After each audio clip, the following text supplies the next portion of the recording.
I never walked into marriage expecting constant excitement. I knew routines settle in, that life fills up with work, responsibilities, and quiet evenings. I thought stability was a good thing. For the longest time, I believed that if two people stayed loyal and showed up every day, love would naturally survive. That belief carried me for years, even when things with Elizabeth began to feel strangely hollow. My name is James. I'm 42, and until recently, I thought I was a married man. Elizabeth and I had been together for 14 years. When we met, she had this calm confidence that pulled people in.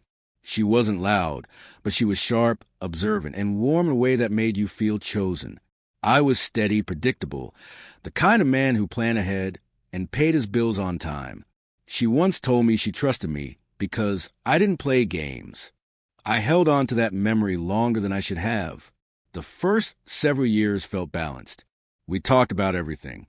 We laughed at dumb things, shared late-night meals, and planned trips we couldn't yet afford.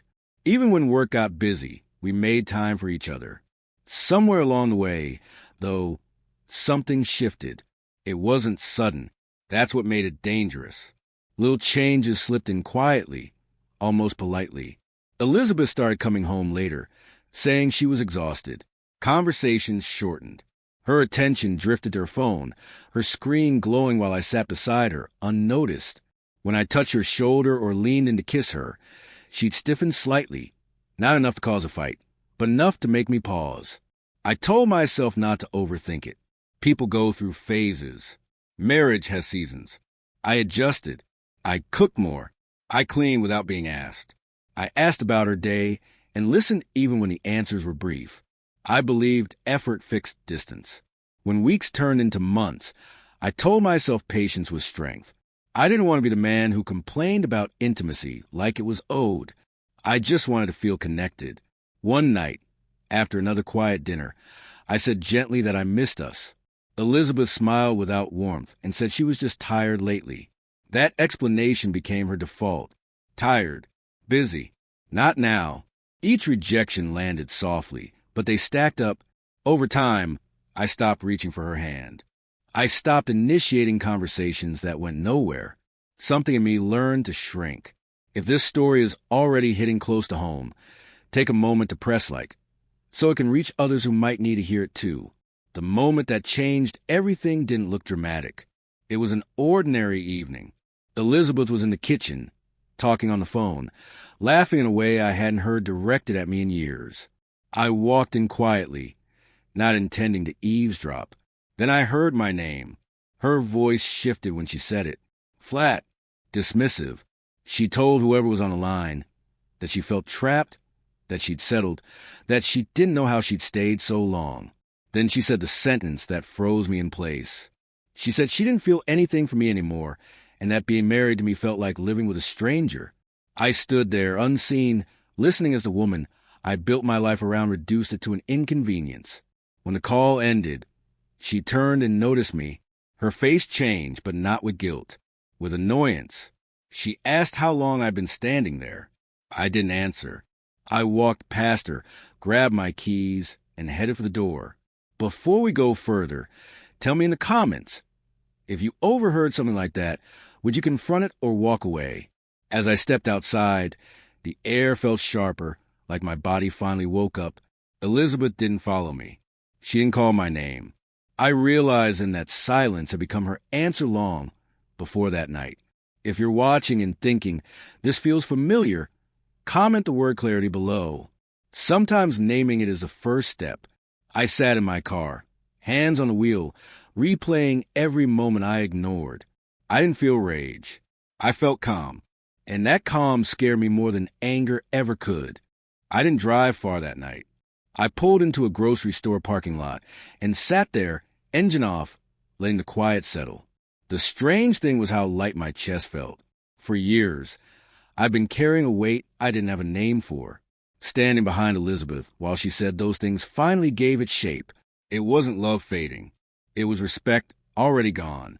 I went back to the house just before midnight. Elizabeth was in the living room, scrolling through her phone like nothing had happened. She looked up and asked if I was done being dramatic. That word, dramatic, told me everything I needed to know. I told her I heard what she said. She shrugged, not denying it, not apologizing.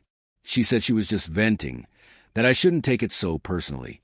That was the moment I understood she had rewritten our marriage in her mind, and I was just a background character.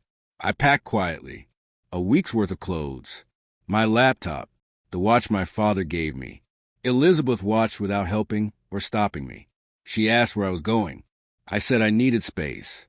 She nodded, like I'd just told her I was going to store. No tears, no questions.